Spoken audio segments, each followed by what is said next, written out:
cara saya mengajar ya. Karena apa?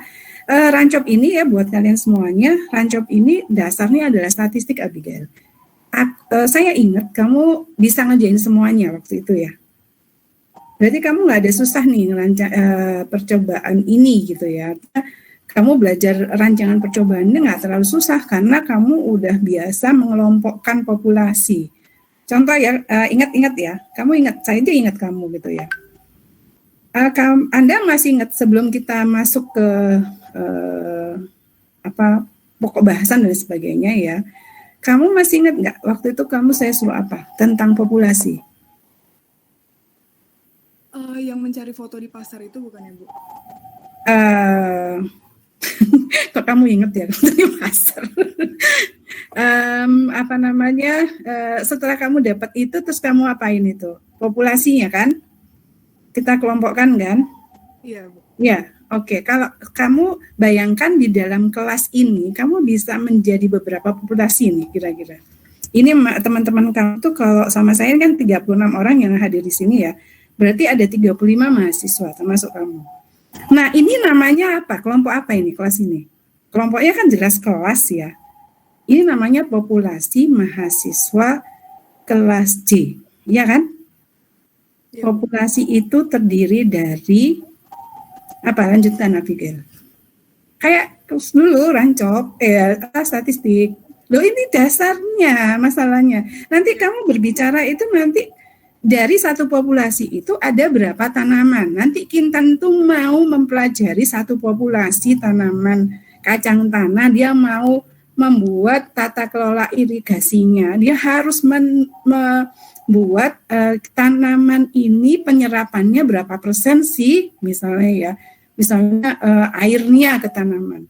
Nah, kira-kira dia butuh 35 tanaman gitu ya. Itu kan namanya populasi ya, Abigail. Terus habis itu kelompokkannya gimana itu kira-kira? Sama persis seperti statistik. Ya Bu, mungkin kita bisa mengelompok. Suaramu agak kurang keras ya. Apa saya aja ya? Sebentar Bu.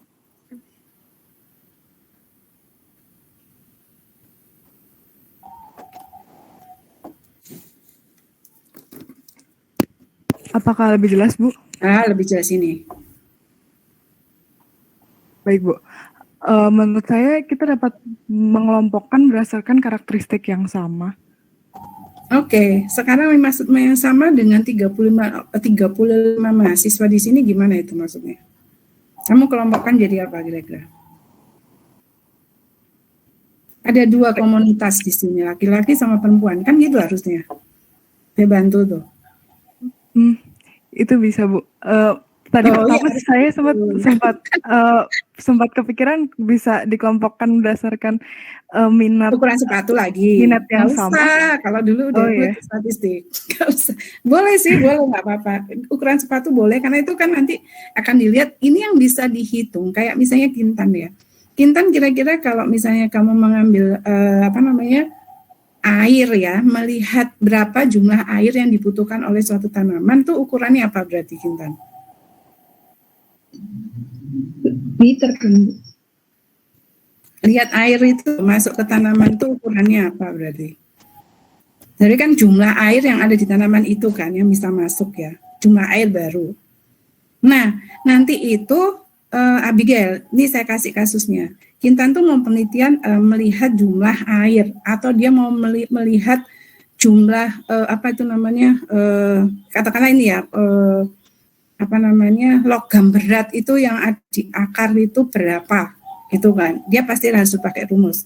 Kira-kira kamu bisa tahu bahwa dalam satu populasi ini ada 35 tanaman harus bagaimana ya saya? Nah, kira-kira apa kira-kira? Yang mau kamu teliti berarti apa, Abigail? Kintan punya tanaman jumlahnya 35. Dia harus mengetahui mana tanaman yang bisa masuk atau bisa enggak atau bisa enggak bisa atau gimana. Nah, menurutmu itu harus diapain ya? Kita ambil sampelnya dulu yang kita mengidentifikasi terlebih dahulu ada sifat apa saja yang terjadi di antara 35 tanaman itu, kemudian kita mengelompokkannya Bu dan mendata setiap berapa berapa tanaman yang memiliki sifat yang sama itu. Oke, kita ambil yang agak ini nanti agak spesifik kalau tanaman. Sekarang yang manusia aja deh. Kalau kita itu punya bahan penelitian 35 mahasiswa ini. Kira-kira apa yang perlu kamu butuhkan untuk kamu mau mendesain? Ini logika aja dulu sebelum kita masuk ke rancangan percobaan. Kamu punya varietas Satrio, kamu punya varietas Kintan. Varietas itu artinya kalau seandainya ini tanaman ya, berarti ada varietas Isma, kamu sendiri Abigail. Nah itu kan berarti secara karakter itu udah beda semua 35 ya, termasuk saya nih, 36 berarti. Berarti kamu harus ngapain dari 36 itu ya? Untuk bisa saya melihat responnya ke sesuatu yang diapakan gitu. Menurutmu gimana? Berdasarkan statistik kamu udah mengelompokkan udah benar. Kamu berarti harus mendapatkan populasinya ya. Kamu udah dapat nih populasinya itu kelas C, isinya 35 mahasiswa. 35 mahasiswa itu ternyata laki-laki sama perempuan gitu ya. Yang mempunyai kalau dulu statistik ya, ukuran sepatu yang nggak sama, ada yang kalau kemarin tuh ukuran sepatu apa lagi? Tinggi badan, ukuran baju mungkin. Yang bisa diukur itu artinya berarti karakter apa? Sifat apa dari suatu tanaman? Kuantitatif, Bu. Apa? Nggak dengar?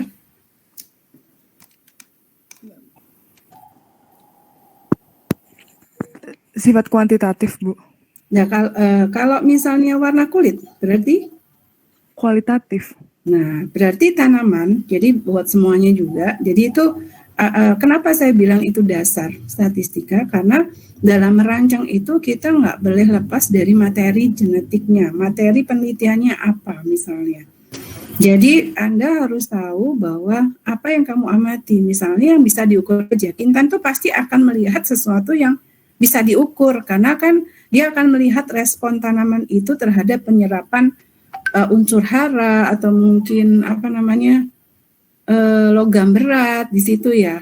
Nah untuk itu harus bisa diukur ya Kintan ya. Jarang banget Kintan itu teman-teman di tanah itu atau HBT itu yang melihat warnanya, ya kan? Warna. Misalnya warna daun itu sama-sama hijaunya, mereka tidak akan melihat itu, tapi di pemuliaan tuh harus dilihat karakter kualitatifnya. Kalau warnanya itu buah misalnya ya, buah itu warnanya terang, kayaknya kalau terang tuh masih muda deh, berarti nggak manis nih buahnya. Tapi kalau dia warnanya lebih gelap, ini pasti manis. Itu pasti berkorelasi. Nah, kalau teman-teman nanti teman-temanmu nanti masuk ke BP dan masuk pemuliaan, karakter kualitatif itu banyak dikaji. Tapi kalau buat yang lain, itu karakter kuantitatif yang bisa dihitung gitu ya. Misalnya nih, kalau HPT berarti investasi hamanya itu berapa ekor ya, maksudnya kalau hama itu apa ya penghitungannya ya, persentase ya gitu ya, itu bisa diukur. Jadi karakternya adalah kuantitatif, jadi kita harus tahu dulu dasarnya, tapi kan kita nggak usah lagi melihat ke belakang lagi ya, karakter yang bisa dikelompokkan tuh yang mana aja. Nah itu salah satu hal yang harus Anda tahu, kenapa statistika itu menjadi penting. Kemudian mana pentingnya statistika, karena statistik itu akan menghubungkan antara teori dan interpretasinya. Jadi itu yang harus Anda buat untuk bisa membuat kesimpulan dari skripsi atau tugas akhir. Nggak tahu lagi kalau nanti MBKM. Tapi kalau MBKM aja Anda juga harus membuat tugas akhir yang sesuai dengan passion Anda masing-masing. Gitu ya. Passionmu apa? Kalau di HPT ya harus berbau HPT. Kalau tanah ya tanah. Nggak usah bisa dirancang atau juga bisa cuman sebagai desain perlakuan aja. Nah itu nanti kita lihat bedanya. Oke, lanjut ya Satrio. Karena saya nggak bisa mengoperasikan. Kita sudah bercerita tentang latar belakangnya, kenapa rancangan percobaan itu menjadi penting. Yang kedua, udah kejauhan nih. Nah ini sub pokok bahasan. Pelan-pelan aja Satrio. Nah ini saya kira ini nanti dibaca sendiri ya. Langsung ini sub pokok bahasannya ke bawah itu sampai pendahuluan. Pendahuluan itu kita belajar tentang mata kuliah dan SKS ya. Maaf ya, ada gangguan. Mata kuliah dan SKS-nya, coba lihat ke bawah. Satria, kamu ada kesulitan? Mata kuliah SKS-nya coba kamu operasikan. Fokus ya, Pak Satria, kamu ngelamun apa? Oke, mata kuliah dan SKS-nya ini 2 SKS dan 1 SKS praktikum. Kemudian, nah ini tadi saya bilang, tadi kenapa saya tanya, saya tuh hafal banget, tapi saya di mana ya kuliahnya sama Abigail. Ternyata kita ketemunya di statistik ya Abigail ya. Jadi jangan heran ya, nanti kalau saya minta bantuan kamu, Abigail ini kerjain gitu ya, kamu harus mau ya. Jangan kapok ya, saya kasih tahu ya. Maksudnya saya kasih ini soal kamu kerjain aja ya. Abigail masuk apa nih? KPT, tanah atau BP? Masuk BP, Bu. Oh, masuk BP. Di departemen saya dong ya, gitu ya. Jadi Abigail, ini kenapa saya apal betul dengan dia itu, saya nggak tahu ya kenapa. Pokoknya buat saya itu kalau saya apal tuh berarti Abigail ini unik gitu. Seingat saya itu warna kulitmu ya Abigail. Masih ingat ya? Warna kulit saya sama mateng. Kenapa? Iya warna kulit, karena waktu itu babnya karakter kualitatif, karena dia di jalan-jalan di pasar. Kalau dulu saya nggak tahu ya di kelas lain, cuman kalau saya senangnya karena kamu baru masuk pertama kali ke Malang, jadi kamu harus jalan-jalan, kan ya enak kan kalau kuliah sama jalan-jalan gitu ya. Jalan-jalan tapi Anda juga ke pasar gitu, pasar tradisional apa enggak, kan itu sebenarnya proses bisa kita analisis menggunakan statistik. Nanti kalau misalnya Anda juga ya Kintan itu nanti ada mata kuliah tentang pemetaan pemetaan apa ya kan ya di tanah itu ya, pemetaan apa ya, geografi apa jarak, saya lupa ya apa gitu ya, dengan desain penelitian dengan pemuliaan yang konservasi misalnya eksplorasi itu mirip gitu ya, tapi kita tidak bekerja memberikan itu di sini. Untuk misalnya penelitian eksplorasi, konservasi, identifikasi gitu ya. Kintan tuh nanti kalau misalnya dieksplorasi teman-temannya pasti ke hutan, misalnya ke agroforestry ya Kintan. Itu nanti desain penelitiannya beda, tergantung nanti passionmu apa. Tapi tidak dibahas di sini gitu ya. Kalau yang karakter kualitatif nanti langsung dengan dosen pembimbing kalian masing-masing pasti itu, karena tidak ada di sini. Tapi nggak masalah sih gitu ya. Jadi tapi penyelesaiannya juga menggunakan statistika, karena kita itu di TS Agro Ekoteknologi yang menggunakan teknologi. Salah satunya adalah kita harus bisa interpretasi dari sesuatu data. Nah itu harus menggunakan statistika. Bisa dipahami semuanya? Oke ya, bawahnya Satrio lanjut. Manfaatnya itu apa sekarang?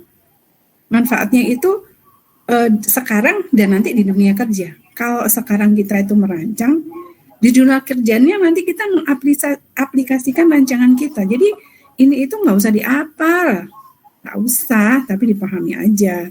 Karena ini merupakan mata kuliah yang benar-benar nggak perlu dihafal, itu ya.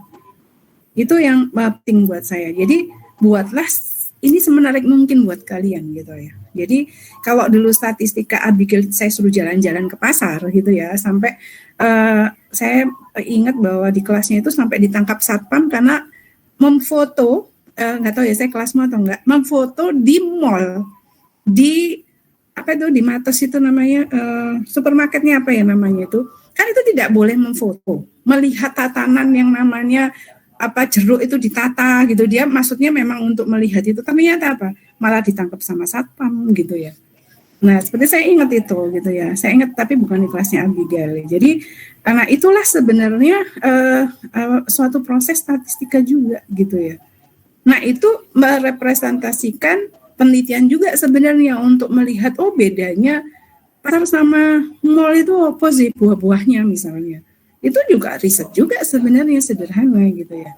Sehingga pada saat nanti Anda membuat suatu desain, misalnya di perusahaan apapun ya, mau di apapun nanti, Anda itu sudah punya pemikiran untuk mendesain. Contoh saya tanya Kintan tadi. Intan tuh sudah mendesain dirinya, dia akan, ya moga-moga, ya di semester 8 ya Kintan ya? Semester 8. Nah itu doanya dia gitu ya, artinya semester 8 dia akan menulis proposal. Jadi dia sudah mendesain dirinya untuk membuat proposal di semester 8. Jadi itu artinya, kenapa sih kok saya tanya begitu? Karena dari awal kamu harus mendesain dirimu sendiri untuk bisa lulus kapan. Nah tapi karena dia di semester 8, berarti semoga awal semester, akhir semester udah selesai. Jadi udah pas 4 tahun kan gitu ya. Itu Kintan ya. Jadi kamu semuanya di sini juga harus bisa merancang dirinya sendiri sebelum kita melakukan merancang tugas akhir atau percobaan nantinya di dalamnya. Kemudian ini saran buat Anda semuanya. Jadi kalau Anda itu pengen meneruskan ini, saya menyarankan pilihan itu ambillah Rancop 2. Rancop 2 itu apa sih Bu isinya? Rancop 2 itu isinya lebih ke kayak korelasi, regresi. Apa sih kok korelasi harus dipelajari? Belajar sendiri juga nggak apa-apa sih. Tapi kalau Anda kurang gitu ya, misalnya dari HPT terutama, biasanya itu mereka pakai regresi ya. Regresi itu misalnya untuk melihat faktor kematian 50%-nya dari pestisida gitu ya. Misalnya seberapa besar tuh biasanya mereka pakai regresi. Jadi kalau saran saya sih, kalau Anda tuh mau meneruskan ke perancangan percobaan 2 itu akan jauh lebih baik, karena kepakainya itu malah nanti setelah kerja ini untuk membuat report dan lain sebagainya. Itu saran aja sih, saran ya, tidak harus kamu mengikuti saya. Kalau misalnya sudah lebih ya nggak usah, tapi kalau misalnya masih kurang, apalagi cuma 2 SKS ya, kayaknya lebih baik saran saya ambil aja ini. Dan juga dosennya nggak terlalu, dosennya itu memang senang ya, memang bidangnya biasanya itu Prof. Kuswanto dan Pak Budi Waluyo. Jadi memang benar-benar beliau tuh memang senang dengan korelasi, regresi, kemudian PET analisis ya, maksudnya benar-benar melihat hubungan gitu ya, hubungan antara tadi misalnya Kintan, hubungan antara hasil dan akar misalnya, itu bisa dilihat dengan regresi. Tapi dasarnya harus di Rancop ini, Rancop 1 ini. Bawahnya lagi Satrio. Deskripsinya udah nih saya kira. Nah itu tadi rancangannya sudah ya. Bawahnya lagi tujuannya. Nah ini ya tujuannya. Kalian kalau misalnya mau kuliah itu memang harus tahu tujuannya apa ya. Tadi panjang lebar tuh sampai saya udah membuat tugas gitu ya. Sebenarnya tujuannya itu hanya saya itu ingin agar kalian semua menguasai dengan benar cara yang rancang tuh gimana. Tapi awalnya saya udah langsung produknya, kan nggak masalah toh. Kalau misalnya Pak Darmawan steppingnya dari awal nanti ya. Kalau saya udah akhir-akhir aja dulu. Jadi kamu bisa punya bayangan semester 8 tuh saya mau bikin kayak gini loh nanti gitu loh. Nah itu sehingga kamu, harapan saya itu kalian tuh akan bisa menguasai dengan benar caranya merancang gimana. Setelah selesai rancangannya, caranya menganalisis gimana. Kalau sudah selesai menganalisis, interpretasinya gimana. Contoh ya, saya ambil Kintan, mahasiswa jurusan tanah, lab, fisika tanah. Berarti Kintan ini harus bisa merepresentasikan dirinya bahwa passionnya dia adalah fisika tanah, ya kan Kintan? Berarti kamu itu harus bisa caranya rancang itu gimana ya, penelitian yang di fisika tanah. Kemudian caranya menganalisis itu gimana ya, dan menginterpretasinya gimana. Ini saya ambil contoh. Kalau kamu bisa, ini khusus buat kamu ya Kintan, karena saya udah tahu kamu pengennya masuk ke lab mana, bukan lepas dari yang tugas tadi, ini buat kamu aja. Seperti Abigail itu saya kasih tugas khusus dulu itu ya. Jalan-jalannya itu tugasnya khusus ya, karena kamu kan orang jauh ya Abigail kalau nggak salah ya. Kamu orang mana?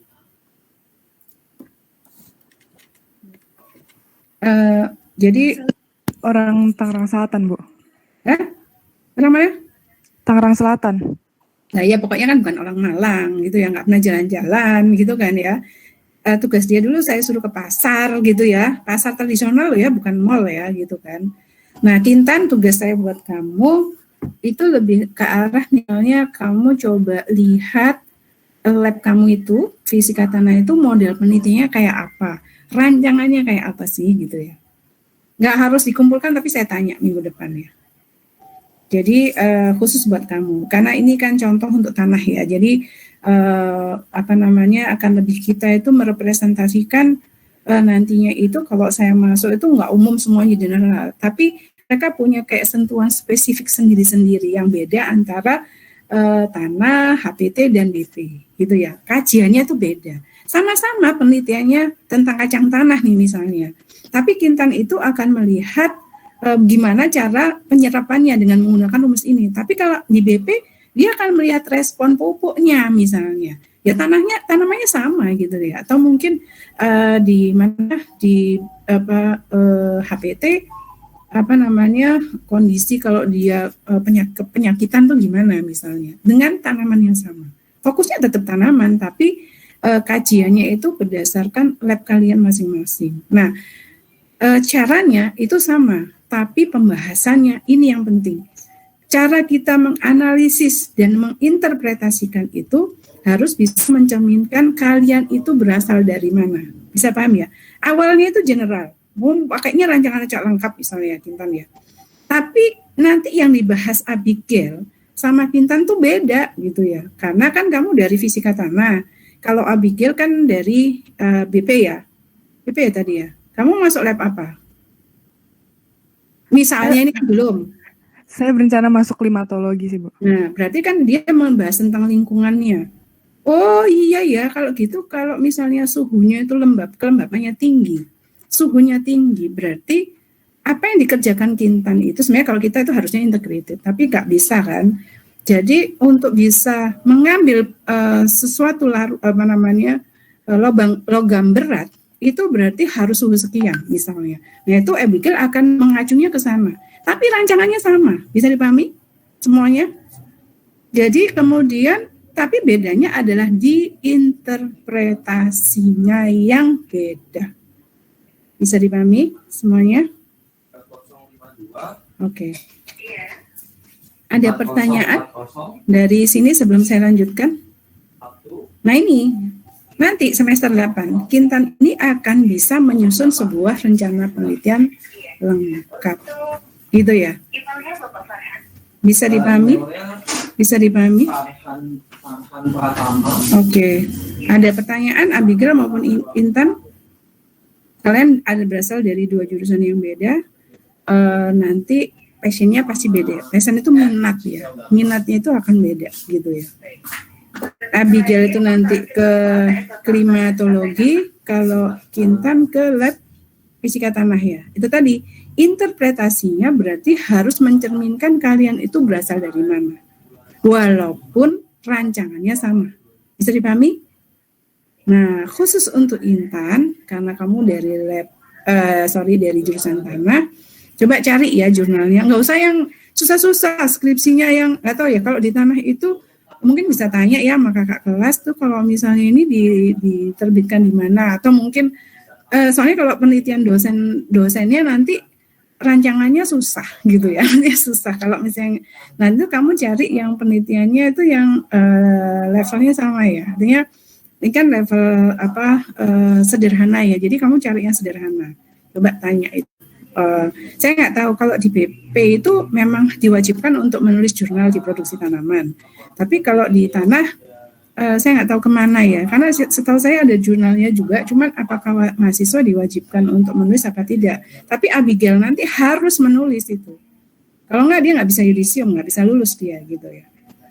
Nah itu ya Kintan, makanya kenapa saya minta supaya kelompok kamu nanti itu mencari di jurnal produksi tanaman. Nah kamu sekarang tugasmu khusus untuk kamu, karena ini nanti kasusnya Kintan ini akan kita bawa sampai diskusi selanjutnya nanti gitu ya. Jadi kamu ambil aja, cari aja sendiri itu untuk kamu kok gitu ya. Tapi itu bisa menjadi contoh buat yang mahasiswa tanah yang lain. Ini HPT belum ya, nanti kalau HPT. Oke baik, lanjut lagi. Pokok bahasanya tadi sudah ya. Jadi kita itu, saya nanti di UTS itu lebih ke sederhana. Sederhana itu berarti faktornya 1. Tapi kalau yang 5, 6, 7, 8, pokok bahasanya itu akan dibahas oleh Pak Darmawan. Nah ini kuncinya ada di faktorial ya. Kalau saya nggak sederhana. Jadi tanpa pengelompokan. Nanti kalau yang kalian tuh lebih rumit lagi karena faktornya nggak cuma 1. Misalnya kalau jumlahnya lebih 1, misalnya faktor 1 tanaman, yang faktor 2-nya pupuk. Nah itu ya, nanti kita lihat bedanya. Tapi saya nggak membahas perbedaannya, cuman saya memberitahukan bahwa faktorial itu berarti ada lebih dari 1 faktor. Tapi yang di UTS ini karena dasarnya nggak pakai faktor-faktoran, cuman 1 aja gitu ya. Tanaman aja atau pupuk aja dan lain sebagainya. Itu aja. Lanjut lagi, terus kontraknya saya kira tepat waktu ya, saya lebih senang gitu ya. Itu tadi sudah, ini saya kira. Lanjut lagi pendahuluannya. Jadi ini ya, tujuan khususnya, kalau tadi umum ya, generalnya itu ya. Khususnya itu Anda itu diharapkan mengerti bagaimana cara melakukan percobaan, penelitian, dan rancangan percobaan. Tugasmu secara pribadi, tulis di dalam catatan kalian masing-masing, definisi percobaan, penelitian, dan rancangan percobaan. Kan suatu saat itu akan saya kuiskan ini gitu ya. Definisi saja, karena kalau kamu nggak tahu definisinya, nanti pada saat Anda dunia kerja nggak akan tahu. Misalnya gini, udah kalau gitu rancang aja ya percobaan untuk menghasilkan produksi tinggi di perusahaan Astra misalnya. Coba Saudara Satrio kamu bikin rancangan percobaan untuk tanaman kelapa sawit misalnya, atau tanaman kacang tanah misalnya yang ditanam di tanaman sela-sela kelapa sawit. Untuk tanaman kedua misalnya. Kamu harus bisa itu, Satrio. Kalau enggak kamu dipecat dong dari perusahaan itu. Misalnya ini misal ya gitu ya. Terus metode ilmiah, nih bawahnya.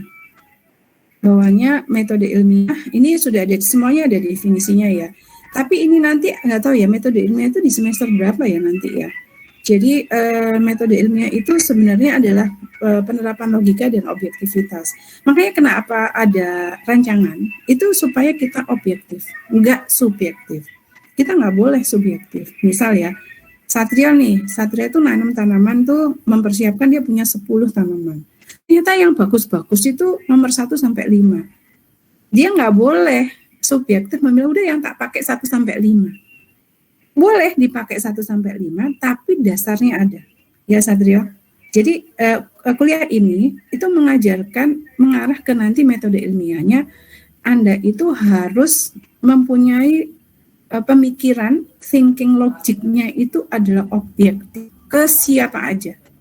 Gitu ya. Jadi katakanlah itu benar ya benar, salah ya salah. Karena apa? Suatu saat nanti kamu akan bekerja, karena apa? Kalian semua itu nanti dalam 10-20 tahun lagi tuh gantiin kita semuanya. Kamu akan memimpin negara ini. Kalau kamu salah ngomong 1 kali, misalnya, oke, Satrio itu bekerja di suatu perusahaan yang tugasnya merekomendasikan sesuatu. Oke, karena beras itu nilainya turun gitu ya. Kamu misalnya staf ahli menteri nih, ya. Berarti saya harus melakukan apa ini di daerah ini? Masa sih kamu harus subjektif tempatmu aja? Satrio dari mana? Satrio di mana? Kamu dari mana?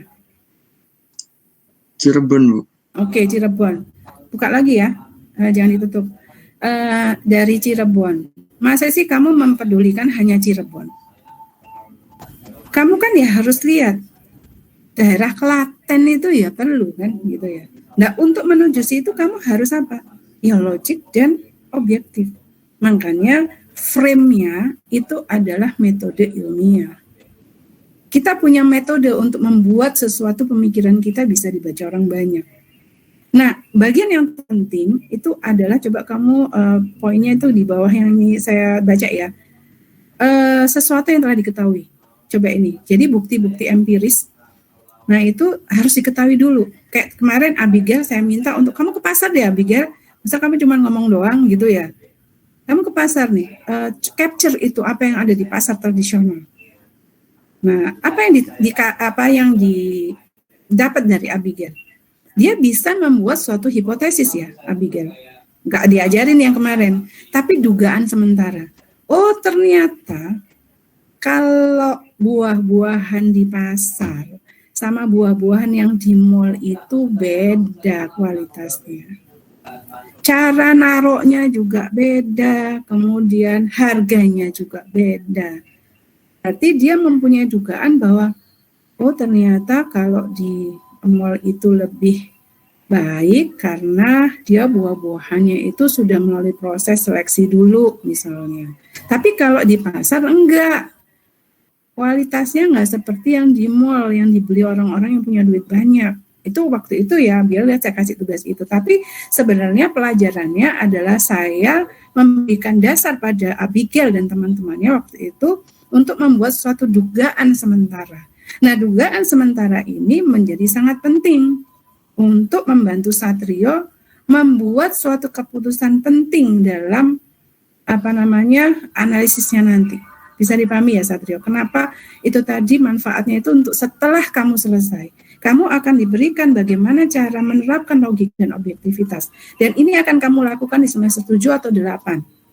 Kalau sama dengan Kintan, kamu semester 8. Moga-moga kamu nggak di semester 14 ya Satrio ya. Ngapain lama-lama gitu ya, nanti kerjanya juga lama gitu ya nantinya ya. Nah, bedanya di sini kalau misalnya percobaan sama pengamatan, yang dilakukan Abigail itu lebih ke arah pengamatan aja, jadi observasi. Ya, Abigail, yang kamu lakukan kemarin tuh just observation. Observation itu tidak ada mengendalikan supaya faktornya. Dia cuman Bu Rahmi cuman menyuruh saya, ini tugas ya waktu itu, untuk melihat suasana pasar. Enggak bisa dia mengendalikan pasarku itu kudu jam segini itu gimana, itu enggak bisa. Tapi kalau percobaan yang akan dilakukan oleh kalian semester 7, 8, sampai 14 itu tadi, itu adalah percobaan yang faktornya bisa kita kendalikan. Misalnya ya, tanaman yang kita pilih, Kintan memilih tanaman kacang panjang yang cuma usianya 4 bulan. Bisa dipahami ya Kintan? 4 bulan. Berarti kamu mengendalikannya, I have 4 months. Saya cuma punya waktu 4 bulan untuk menyelesaikan umur dari kacang tanah ini. Akarnya itu bisa saya ambil, misalnya ya, destruktifnya itu pada saat dia umur 3 bulan. Berarti saya harus nyiapin tanaman berapa ya, gitu ya. Bisa dipahami ya Intan? Itu artinya pengendalian. Tapi kalau tadi yang Abigail saya suruh ke pasar itu untuk memfoto pasar itu kayak gimana di Jawa Timur, di Malang ini, dia tuh hanya coba Satrio kamu arahkan poinnya, tidak ada usaha untuk mengendalikan suatu faktor dan data diperoleh. Mau buahnya atau kacang-kacangan itu umur berapa, enggak peduli sih Abigail. Yang penting dia itu melakukan pengamatan aja. Tapi kalau Kintan itu data tentang bagaimana suatu faktor pengaruh itu dapat diperoleh. Dia harus mendapatkan sesuatu di kacang tanah itu gitu Kintan. Bisa dipahami ya di sini ya bedanya. Nah, oleh karena itu bagaimana menghubungkannya? Nah, pelajarannya ada desain ini gitu ya. Oke, lanjut. Percobaan ini ada tadi ya, udah banyak yang saya ceritakan. Kemudian ini suatu tindakan. Jadi intinya nanti bukan lagi seperti yang saya tugaskan untuk Abigail Kintan. Kintan harus tahu bahwa percobaan itu adalah suatu tindakan yang dilakukan untuk membuat konfirmasi. Oh, berarti kalau saya melakukan penanam kacang tanah ini untuk saya tahu responnya terhadap akar itu menarik aptik pupuk, kemudian logam berat, itu kamu akan membuat konfirmasi di situ ya. Atau menunjukkan sesuatu yang nggak benar. Kamu ada sesuatu yang nggak benar, tapi kok orang biasa lakukan ya. Nah, kamu mau mengkonfirmasi, benar nggak sih orang ini penelitian sebelumnya? Kamu konfirmasi misalnya. Oh, ternyata aku harus gini ya, ternyata. Nah, itu yang harus kamu konfirmasi ke orang banyak. Karena yang namanya tugas akhir itu akan dibaca oleh teman-temanmu lainnya atau seluruh orang Indonesia bahkan dunia loh ya. Karena kamu masuk di jurnal yang online ini semua orang bisa baca. Sehingga kamu harus membuat konfirmasi itu yang betul. Paling tidak itu adalah mendesainmu betul, membuat datanya betul, pengamatannya betul. Nah, itu kamu harus membuat konfirmasi itu, gitu ya, Kintan. Jadi itu percobaan yang akan kamu lakukan nanti. Terus di mana ngerancangnya? Nah, ngerancangnya itu prosedur mengumpulkan, memperoleh data. Jadi perancangan percobaan itu sebenarnya adalah cara kita untuk membuat pola. Coba ya, kalau yang Abigail dan Kintanti perempuan, Isma, ini Arifah semuanya perempuan. Biasanya perempuan itu membuat pola baju ya. Nah, desain eksperimental itu membuat pola penelitianmu untuk mudah dan enak dipakai. Itu gimana kalau baju enak dipakai? Berarti kan kita harus bikin pola nih. Pola umum ukuran baju S, M, L, XL gitu ya. Nah, kamu akan membuat pola itu untuk suatu keperluan penelitian. Nah, seperti itu ya. Lanjut, terus ya. Ini saya kira udah saya kasih di statistika. Nah, kenapa? Karena kita akan membuat kesimpulan yang valid. Kenapa kesimpulan valid? Karena Satrio itu nanti akan membuat keputusan, memberikan rekomendasi pada orang lain. Misalnya, Satrio akan memberikan rekomendasi pupuk terbaik, ya, pupuk yang terbaik atau pestisida yang bagus itu konsentrasinya berapa sih gitu ya. Nah, itu kamu harus membuat kesimpulan valid. Nah, gimana caranya? Ya, kamu harus benar caranya untuk membuat rancangannya, memilih prosedurnya, metodenya, sifat yang diukur. Makanya saya tanya tadi, karakternya itu apa sih? Kalau dulu ya waktu di statistik di kelasnya Abigail itu, saya memang supaya ukuran sepatumu berapa sih Abigail ya. Ternyata yang punya ukuran sepatu Abigail itu di kelasnya ada 10 orang. Berarti itu kelompok sendiri. Nah, kamu tuh harus membuat itu. Makanya di poin nomor 2, itu ada menentukan sifat yang diukur sesuai secara kualitatif atau kuantitatif. Itu maksud kita. Jadi maksudnya Abigail dulu itu saya suruh buat mengumpulkan data teman-teman nih yang ukuran sepatu itu berapa sekelas, itu adalah kita harus menentukan sampel kita itu mau yang gimana, karena kita menentukan sifat yang akan kita ukur sendiri. Misal ya, Kintan tuh nanti akan mengukur tinggi tanaman, pasti ya. Kemudian akarnya itu berapa senti gitu kan. Yang dilakukan ini itu berapa senti. Kalau pengairannya begini itu nanti daunnya gimana. Nah, itu sesuatu yang akan kita tentukan secara kuantitatif gitu, Kintan ya. Nah, oleh karena itu menentukan metodenya harus benar. Oke, lanjut. Pengertiannya, nah ini ya. Yang namanya, yang tadi saya bilang untuk membuat Kintan itu tahu berapa sih konsentrasi atau apa ya, sesuatu yang teraptik atau diambil oleh akar, itu namanya perlakuan ya. Jadi sesuatu prosedur yang akan kita ukur misalnya. Nah, sedangkan perlakuan itu butuh apa? Butuh sesuatu. Misalnya itu kayak tadi varietas padi ya. Varietas padi berarti kalau gitu ini hanya varietas, berarti faktornya hanya varietas. Sebenarnya varietas padi mau dilihat kemampuan akarnya untuk mengambil pupuk misalnya. Nah, itu hanya varietas padi namanya satu faktor gitu ya. Faktornya cuman varietas padi. Tapi macamnya 4. Kayak gini ya. Kita mau mengukur kemampuan makan es krim dari mahasiswa kelas J. Ya kan? Varietasnya ya ada berapa? Pikir berarti 35 kan? Berarti artinya itu manusianya itu tetap sama kan gitu ya. Tapi berapa varietasnya? Ya 35, karena kemampuan Abigail dan Kintan atau Satrio atau Isma itu untuk makan es krim nggak sama. Kan gitu, itu kan diuji. Nah, seperti itu. Ada pertanyaan? Kalau kamu agak bingung dengan apa contoh-contoh saya, karena kita kan belum masuk ke tanaman ya, gitu ya. Jadi seperti itu. Jadi semuanya itu bisa kita buat penelitian sebenarnya ya. Macam-macam banyak hal nanti akan kita pelajari sama-sama. Lanjut lagi. Nah ini ya, faktor tadi sudah, kemudian faktor tunggal, makanya varietas sama.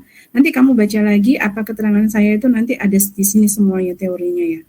Lanjut lagi, proses analisisnya itu sebenarnya adalah menguji dugaan kita tadi. Seperti saya bilang ke Satrio tadi, dugaan itu apa sih? Dugaan kita begini, berarti buktikannya harus gimana? metode pembuktiannya harus tepat. Nah, itu makanya kenapa dalam proses ilmiah itu kita harus membuat suatu hipotesis ya ini. Karena kita nggak mau salah, karena itu nanti untuk rekomendasi untuk orang banyak, berguna untuk petani. Jadi kita nggak boleh salah gitu. Kalau salah kan orang mana mau beli gitu ya. Perusahaan bangkrut lah Satrio ya. Kan gitu. Kamu membuat rekomendasi tapi ternyata salah. Nah kalau salah kan ya perusahaanmu bangkrut. Itu nggak boleh salah makanya. Makanya kamu harus perlu membuat dugaan dulu. Lanjut lagi, analisis statistiknya. Jadi ini ya maksud saya, tadi kan sudah ada ya definisi. Nah ini tolong ya nanti ulangan, pengajakan, kesalahan atau galat percobaan itu kamu buat definisinya mandiri gitu ya. Unsur-unsur percobaan itu apa aja. Nanti kita bahas lagi tentang ulangan setelah kita itu mendapatkan contoh jurnalnya gitu ya. Sebenarnya bukan jurnalnya, tapi kata-kata rancangannya sebenarnya ya. Nanti itu kata-kata rancangan itu di mana gitu ya. Oke, lanjut lagi. Nah ini ada ulangan ya, ulangan. Kemudian kamu baca dulu. Ulangan itu kenapa? Semakin banyak ulangannya, berarti datamu itu semakin bagus. Jadi misalnya kalau tanaman tadi itu kan ada 4 varietas. Berarti setiap varietas itu diulang 3 kali. Misalnya satu varietas itu 10, berarti kalau diulang 3 kali berarti 10 kali 3. Jadi ada 30 tanaman yang harus kamu siapkan. Misalnya seperti itu ya. Lanjut lagi, nanti kita jurnal yang sudah produknya itu aja gimana. Nah, pertimbangan ulangannya nanti ada rumusnya. Tapi tidak harus fix dengan rumus ini juga nggak apa-apa sih. Nanti ada pertimbangan-pertimbangan khusus ya. Jadi kalau keseragamannya rendah, misalnya ya, apa sih nanti kita lihat di jurnal kalian masing-masing, perlu ulangan lebih banyak gitu. Jadi kalau sampelnya itu cuma sedikit, kalau bisa itu ulangannya banyak gitu ya. Sebenarnya yang kedua pengajakan, bawahnya lagi Satrio, pengajakan itu digunakan agar kita itu objektif. Kita nggak boleh pilih kasih gitu ya. Nah itulah makanya perlu pengajakan. Apa itu pengajakan? Nanti kita lihat minggu depan. Kesalahannya atau galat percobaannya, galat percobaannya itu sebenarnya adalah untuk meminimalisir kesalahan. Jadi kita nggak boleh salah, gitu ya. Oleh karena itu kita harus menguji. Satria tidak boleh salah melakukan rekomendasi.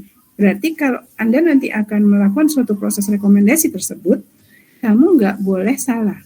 Salah di penelitian nggak apa-apa, karena kita ada pengukuran kesalahan atau galat percobaannya di sini. Itu ya, menunjukkan efisiensi dari satu jenis rancangan percobaan. Nah, itu nanti kita pelajari sama-sama lanjutnya. Kemudian ada satu lagi, analisis ragam. Ini adalah analisis yang akan dihasilkan dari datamu. Jadi data nanti dikumpulin ya. Nanti kita lihat analisisnya gimana, ragamnya gimana. Misalnya tentang tinggi tanamannya Kintan tadi. Kalau gitu gimana kita membuat suatu tinggi tanaman itu tanaman terbaik misalnya. Oh kalau tinggi tanamannya itu tinggi, ternyata produksinya tinggi. Kita akan melihat di dalam analisis benar nggak sih gitu ya. Nah itu akan kita lihat. Nah yang penting lagi satu nih, yang terakhir. Lanjut lagi. Nah ini nanti terus ya analisis ragam. Nanti kamu baca dulu deh semuanya. Nah rencana percobaan tadi sudah saya lakukan ya, caranya gimana. Merencanakan tuh kita pengen tahu apa yang kepengenan tadi udah sama lah, ini intinya seperti ini teorinya, tapi aplikasinya seperti yang saya katakan di awal-awal tadi gitu ya. Lanjut lagi, hal yang penting itu adalah kita merencanakan dan bisa melaksanakannya. Lanjut lagi, terus perencanaannya itu kita ulang lagi berarti ini ya. Memilih rancangannya yang benar, kemudian menentukan pelakuannya. Nanti kita langsung lihat produknya besok, yang kalian lihat jurnalnya aja ya, supaya nanti kita klop gitu. Kemudian ada pelaksanaan percobaannya. Nah itu besok kita lihat di jurnal yang kamu pilih besok. Nah terakhir ini ada latihan diskusi tadi ya. Kira-kira mungkin udah selesai nih di sini. Jadi kalau misalnya nanti Trio, saya minta tolong ya. Jadi nanti kalau kelompok yang tidak bisa menemukan ortogonal, berarti harus menjawab ini gampang banget kok ini. Ini hanya logika berpikir saja gitu ya. Yang bawah nggak usah yang bawah ada pertanyaan ya, evaluasi mandiri. Lanjut ke bawah ya Satrio nih nggak usah dikerjakan gitu ya. Tapi Anda bisa menjawab sendiri-sendiri sih kalau kamu mau gitu ya. Karena kita menentukan jumlah ulangan itu kan memang belum saya ajarin ya. Tapi kamu bisa baca. Intinya adalah clue-nya adalah semakin banyak ulangan itu berarti semakin baik. Itu aja sih sebenarnya. Nah, kenapa? Karena nanti sebenarnya how can we increase the precision of experiment? Semakin kita detail, semakin kita banyak, semakin presisi penelitian itu. Analisisnya semakin banyak ya. Proyeknya ini nanti kapan-kapan aja. Nanti selanjutnya udah selesai kayaknya ya. Oke, ada pertanyaan dari ini udah jam berapa sih kita selesainya? Masih 20 menit lagi ya. Tapi kita udah selesai materinya. Sebelum saya tutup ada pertanyaan dari bertanya. Iya. Baik, Bu. Sebelumnya saya Abigail, NIM belakang 083, Bu. Saya ingin bertanya, kan tadi dari unsur rancangan percobaan itu ada ulangan, pengacakan, terus ada pengujian kesalahan ya, Bu. Untuk hal tersebut dilakukan bersamaan atau terpisah, Bu? Misalnya pengujian kesalahan itu terpisah. Kita rancang dulu dalam suatu proposal. Di atas kertas kita sudah harus menulis dulu. Jadi kita sudah menentukan dari awal. Jadi frame-nya udah jelas. Contoh ya, ini tadi saya barusan aja tadi sebelum saya ngajar ini saya lagi menguji skripsi kakak kelas Anda angkatan 2017 gitu. Kamu angkatan berapa sih? 2019 ya? Berarti kakak kelasmu 2 tahun gitu. Tepat waktu sih, cuman dia agak molor karena biasalah kalau anak pinter itu kadang-kadang bukan pinter ya. Pinter itu relatif, tapi dia itu orangnya detail. Kemudian kayaknya salah terus gitu. Jadi dia nggak pede untuk maju itu nggak pede.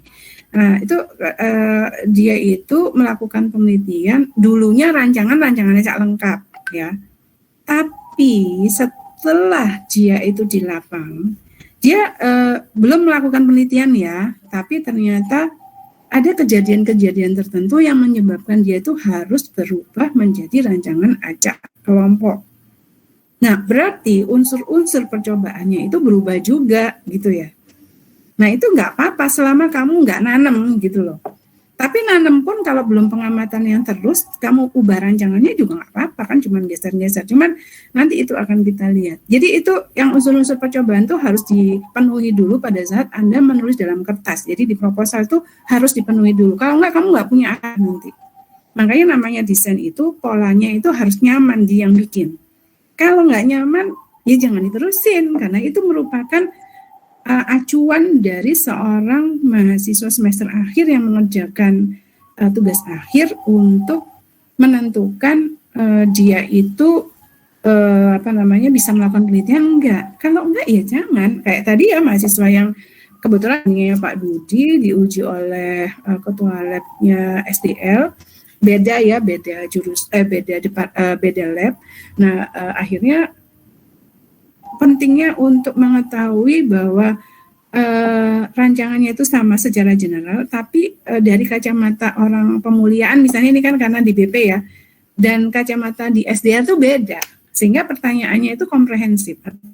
Pertanyaan pasti gini loh, kenapa sih kok kamu ngerubah rancangan gitu kan?